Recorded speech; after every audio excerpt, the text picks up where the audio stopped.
I don't know if you know this, but I love fantasy football. I love it. It makes me love real football, but really, I love to win. Oh my goodness. If you watched me watching football in my apartment, you would be ashamed to know me. Carl knows. I see him nodding. But look, when my team, one of my team members, is about to score a touchdown, I get nuts. I'm like jumping up and down. I'm high stepping around my apartment. And I point at the TV. I'm like, yes, yes, that's my guy. That is my guy right there. I know it's taboo to talk about this in a Vikings church, but I've never been so excited to see Aaron Rodgers throw touchdown after touchdown last week. I was like, yes, I love you, Aaron. I didn't even think about you prior to this season, but I love you right now. I get crazy because I love to win. Unfortunately, this season, I ain't winning anything. I couldn't win a game to save my life. Thank you, Pastor. Thank you. But I love to win. I don't care if it's by 1 point or 100. Both are fun. I don't care what place you are in the league. I just care that I'm first place. I want to be the best. I want to win every time. It is so much fun. I didn't even know I was this competitive. But man, it triggers like this pride inside of me. It triggers something in me that just says, I don't care if you lose as long as I win. Matter of fact, I want to win at your expense every time. But there's this thing in me, this pride that says, I don't care if you lose as long as I win. Now, that's true for fantasy football. That's true for sports. But can't that also be true in our relationships? That there are times that we would never say this. You would never say it. But deep down, you're thinking, I don't care if you lose in the relationship as long as I win. Or maybe you've had this thought. At least I have. Maybe you're holier than I. But maybe you've had thoughts like this where you thought, I don't really care about your perspective because I know I'm right and you're wrong. Or maybe you've thought, it doesn't really matter if what I said hurts you because I didn't mean to. That wasn't my intention. I'm just keeping it real with you. Or maybe you thought, I don't need to apologize to you because I didn't do anything wrong. Again, you never say it. But at least I've had thoughts like this at times where you're so dug in on the fact that you're right and they're wrong that you can't even see from their perspective. And so you choose to say, I don't really care if you lose as long as I win. And the root of this behavior is pride. And pride is so sneaky because you don't even realize, I don't even realize that half of the behavior in my life that's jacked up comes from pride. It's a root motivation that we deal with.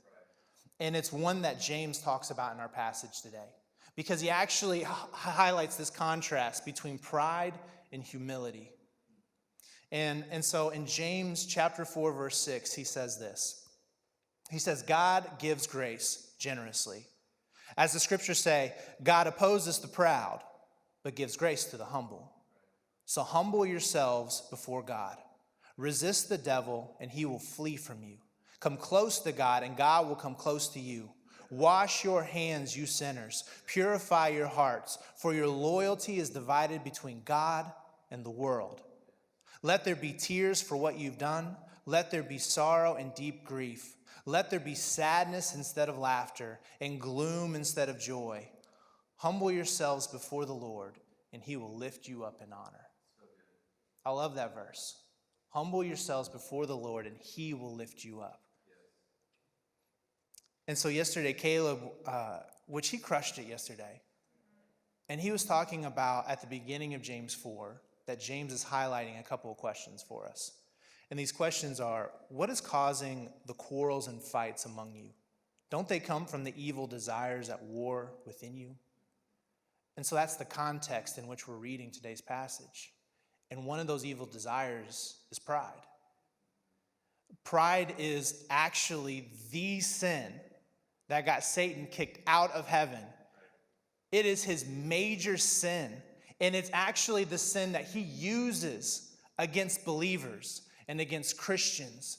And the way he does it is he uses pride to drive a wedge between us, between friends, between family, between coworkers. He uses pride to separate us as people and even us from God. Pride is this dangerous thing, this dangerous tool of the enemy. God wants us to be humble. Satan wants us to be proud. And it doesn't just say that God disapproves of pride. It doesn't just say that God frowns upon it when we function in pride. James tells us that God opposes the proud. He actively works against us when we're working and functioning out of pride. It's almost as though we have chosen to play running back for Satan's team. And God lines up as a defensive back to put us down on the ground. But why is pride such a big deal to God? It's because it's so divisive. It's so destructive. It's the very thing that separates us from him, and it's the very thing that destroys relationships on earth. Pride pits us against others. It says, I'm right, you're wrong. It says, I'm not even going to see things from your vantage point. But humility crosses the party line. Humility humbles ourselves enough to see things from others' perspective. To say, maybe I was wrong. Maybe I can see things from your perspective. And Pastor shared this verse a couple days ago from Philippians. And in Philippians 2:3, the Apostle Paul tells us this. He tells us to be free from pride-filled opinions, for they will only harm your cherished unity. Don't allow self-promotion to hide in your hearts, because that's what pride does. It hides. It's rarely obvious unless it manifests in some really dumb ways. But don't allow self-promotion to hide in your hearts, but in authentic humility, put others first and view others as more important than yourselves. Our only hope to experience peace with others and to experience peace with God is for us to draw near to God, to resist the devil, to say no to pride, and to say yes to humility. Otherwise, the wars we experience interpersonally will continue. We will continue to have conflict. We will continue to lack peace in our lives because humility is the path to peace. Pride says, I don't care if you lose as long as I win. But humility says, I don't care if I lose as long as we win. Humility willingly chooses to lose. Humility says, I will lose my pride-filled opinions.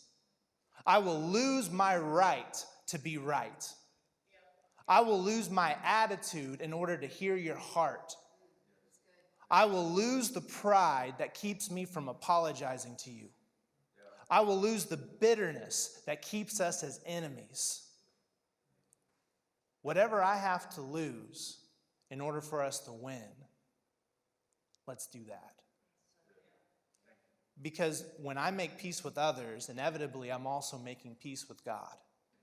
Because our horizontal relationships are indicative of our vertical relationship. It's impossible to say I love God and yet hate my brother or hate my sister. It's impossible to have toxic relationships and somehow to think that my relationship with God is healthy. They are connected.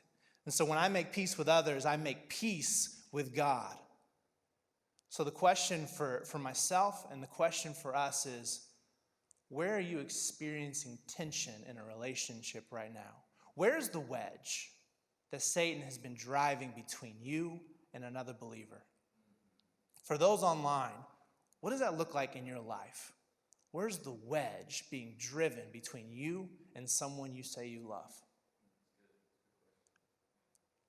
So whoever that person is, and maybe there's multiple persons, rather than pointing the finger at them, would you choose to humble yourself and to ask, maybe where am I wrong in this?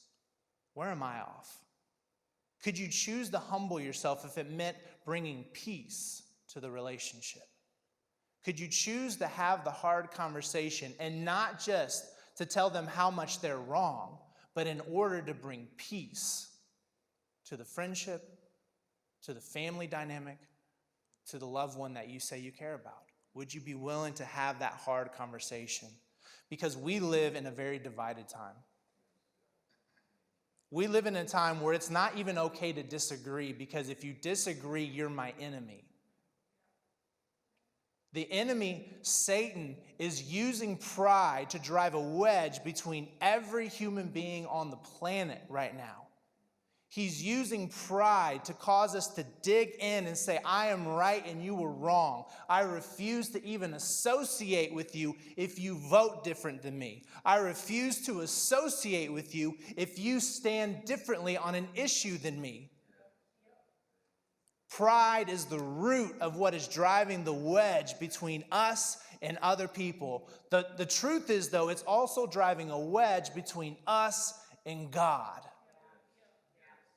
Pride is more infectious than COVID-19. Divisiveness is more infectious than COVID-19. It will kill us worse than the disease will. The disease can kill our body, but it can't kill our relationships. But pride certainly can. Pride will kill our relationship with God. It will destroy our friendships. It will destroy our families. It will destroy everything we hold dear.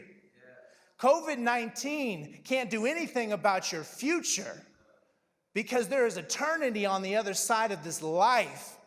But pride can take away everything.